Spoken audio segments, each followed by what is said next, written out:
Հարյուրավոր մարդիկ տասնյակ տարիներով եթերով սուտ են խոսացել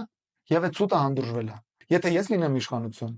ես պատասխանատվության եմ ենթարկելու սուտ խոսողներին։ Ասենք մարդը 30 տարի շարունակ սուտ է խոսացել եթերով։ Դրա պատասխանը պետք է տա։ Դա կլինի քաղաքական պատասխանատվություն, քրեական պատասխանատվություն։ Հայաստանում այսօր հենց հիմա, ասենք մի 200-300 հոգի պետք է բանտում լինի, բանտում չի։ Ես չգիտեմ քանի հոգի է բանտում, որ բանտում պետք է չլինի, բայց որ մի քանի 100 հոգի պետք է բանտում լիներ ու բանտում չի, դա հաստատ։ Այսօր Հայաստանի առաջին ալիքով սուտ են խոսում։ Ու այդ սուտը լսում է, ասենք 1 միլիոն մարդ։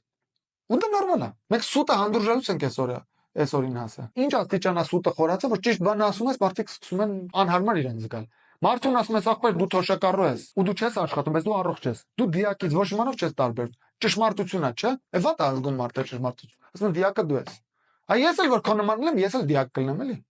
Ինչով է քո կյանքի իմաստը որն է, այդ մեկը հարցնողին։ Որ առավոտը էլ մեզ կոֆեն ֆրթսնում ես, հետո գնում ես մի հատ սերիալ ես նայում, հետո մի 2 ժամ չգիտես ինչով ես զբաղվում, նոր շնչում ես էլի, շնչում ես, ուտում ես, արտաթորում ես, սեքսով ես զբաղվում կամ սեքսով էլ չես զբաղվում, ու քեզ թվում է դու ապրում ես, դա կյանք չի։ 21-րդ դարի մարդը լրիվ ուրիշ մարդ է։